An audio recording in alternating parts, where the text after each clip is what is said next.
Good evening, ladies and gentlemen. This is Joe Average Boomer here to talk to you tonight about why I should vote. It's very important to note that today's day is September 29th, 2016. It's an election year, and we are right in the middle of a very, very entertaining election between Hillary Clinton and Donald Trump. There's about 39 days left to go to the general election. And they promise to be very entertaining, very hilarious even, but quite interesting. We've had a very entertaining primary season, both on the Democratic side and especially on the Republican side. 14 Republicans have been whittled down to Donald Trump. Hillary Clinton has faced big opposition or a big threat from Bernie Sanders. But now they're at the end and they are in the general election. So I wanted to go over the general elections. And there's one of the things that concerns me is that there's a lot of people out there that think their vote doesn't count, and they don't want to vote, or they're not going to bother to go vote because it's too much trouble. So I'm going to ask the question, why should I vote? In the last election, only 49% people turned out to vote for president. The largest turnout ever has been in 1992 when Bill Clinton was elected, and that was 62%. So these are very, very low numbers. I think it's an important question to ask. But I want to start off by reviewing how the presidential election works, because it's not like any other election in our country. It's not based on popular vote. We use a thing called the Electoral College. And the Electoral College was set up in the Constitution, Article 2 of the Constitution, and this is how it works. Each state sends delegates to vote for the president and the vice president. The number of delegates equals one for each of their members of Congress. You get two for the Senate, because every state has two senators, and then the very number of House of Representatives varies with each state according to population. And this is designed to give the smaller states a little bit bigger voice and put them sort of on equal footing with the larger states. It works very well in Congress, and it works very well here in the Electoral College. Each delegate gets one vote. Most states, all but two in fact, are winner take all, so the whole state casts all of their votes for the same candidate. Washington, D.C. gets 3 delegates, which is kind of interesting because it doesn't have any House members, it doesn't have any representation in Congress, but they do get to vote for president. Candidates, and this is where the sticky rules come in, candidates must get more than half of all votes to win. They have to have a clear majority. They can't just beat all the other ones.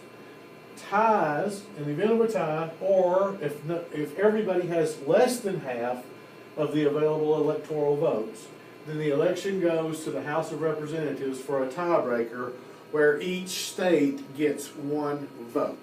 Obviously, this is very scary territory for politicians, so they do everything they can to keep from going to that tiebreaker. And in fact, it's only happened twice, and that was very early on. This is how the Constitution laid out. In 1787, the Constitution Article 2 defined how the president and the vice president will be elected, by just what we went over. In 1804, there was a revision. This was sort of minor, but it was very important, and it changed the way the delegates actually cast their votes for the president and vice president. It was a very important change. It was triggered by something that happened in an election, and we'll talk about that later on. The rest, this is only revision to the procedures. These are all the other amendments that affect how the president gets elected. And most of them have to do with the right of somebody to vote, people's rights. In the original Constitution, the only people that could vote were the white landowners. That's it, white landowners. You had to own land to be able to vote. That changed at some point in time, but I'm not really sure, I don't have any evidence of when that changed. But the next most notable one was in 1870, after the Civil War. The Emancipation Proclamation gave slaves and other people of color other races the right to vote. It included all races and made it illegal to discriminate against them. That was in 1870. Then in 1920, the 19th Amendment gave women the right to vote.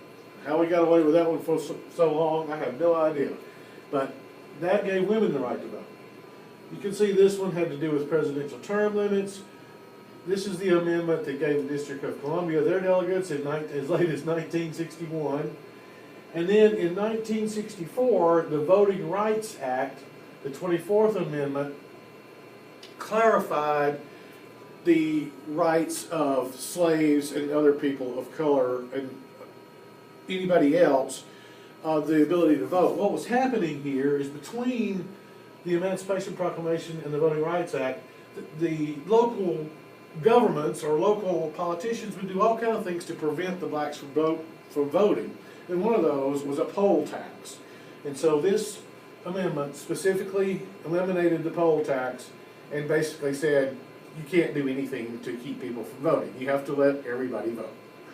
So that was very important, and there continues to be Supreme Court cases and other cases about this having to do with how you draw district lines and who gets to vote where, and we even have ongoing issues about voter identification now, which are in the news recently.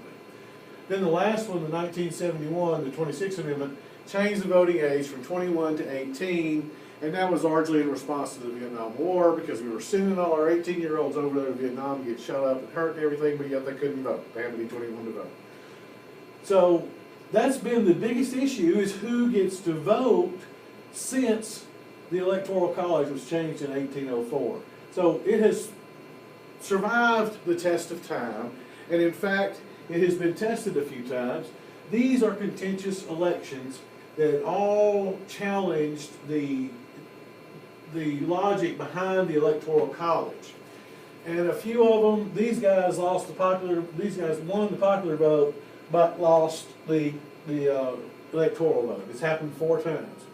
The only one that really changed the way we did it is this 1800 election between Jefferson and Burr. It was a tie that went to the House of Representatives, and that prompted the 12th Amendment to change how the delegates actually cast their votes. And it was an important change, and it was the right thing to do.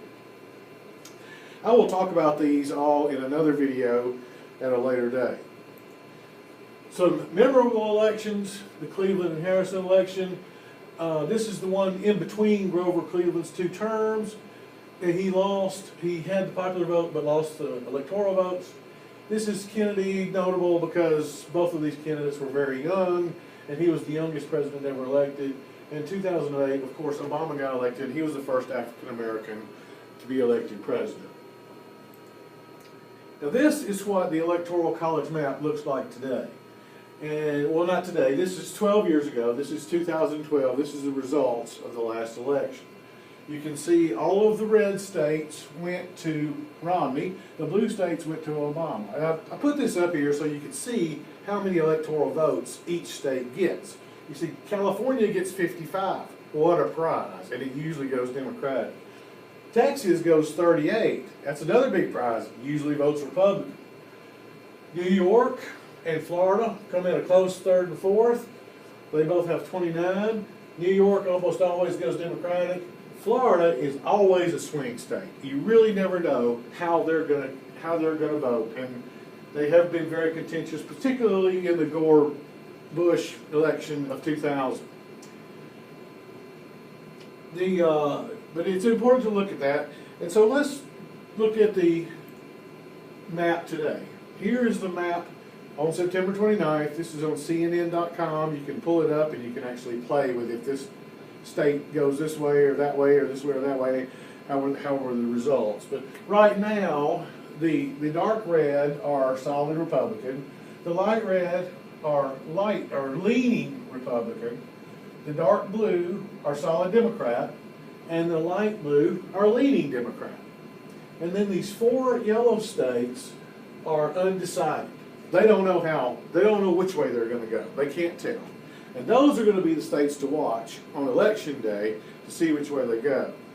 It doesn't look like it's really going to be questionable at this point, because just taking the blue and the light blue states, Hillary Clinton has 262 electoral votes, 272 out of the 270 that she needs.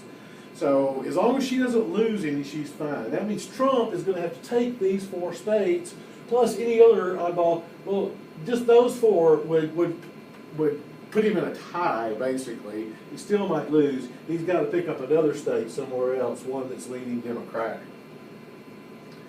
So it could be very interesting. Stranger things have happened.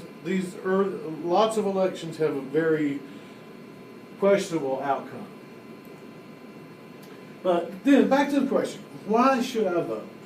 Well, the USA has the fairest election process ever, and that's what I've just tried to illustrate. It's withstood the test of time. We now are in a situation where virtually everybody can vote. Everybody, by law at least, can vote. There are still some minor hiccups here and there on a local level, but for the most part, it's really pretty solid.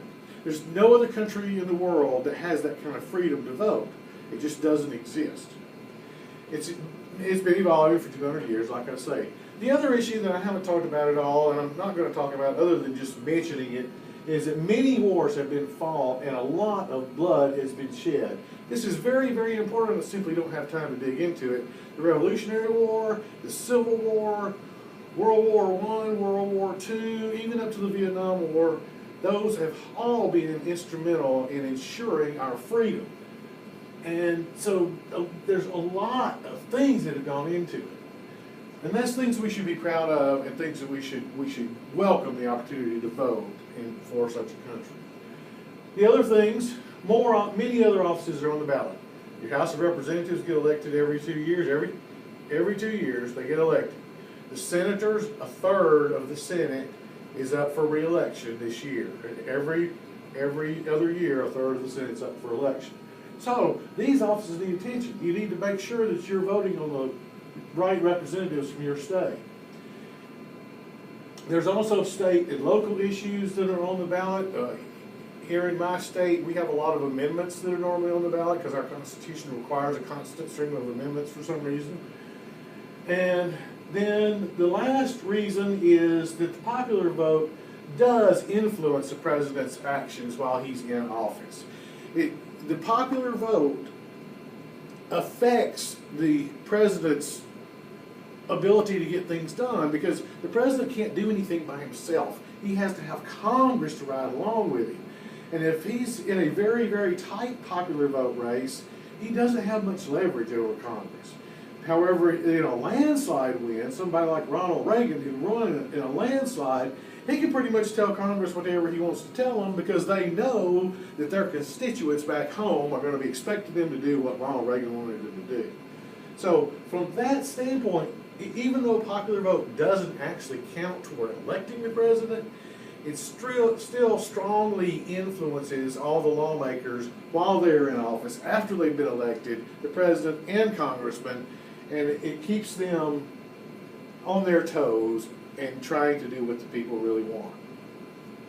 So, for all those reasons, I think they're very good reasons, and I guess the biggest reason is that I should vote to express my gratitude or to be thankful for the privilege of living in the greatest nation in history. We have freedoms like nobody else, and it's simply, I am so happy that I was born here. So go out and vote, do your civic duty, get an absentee ballot if you have to, do that ahead of time, do whatever you need to do to get your vote and make sure that your vote is counted. Whether it directly influences the presidential election or not, it's still very, very important. So this is Joe Average Member. Thank you and good evening.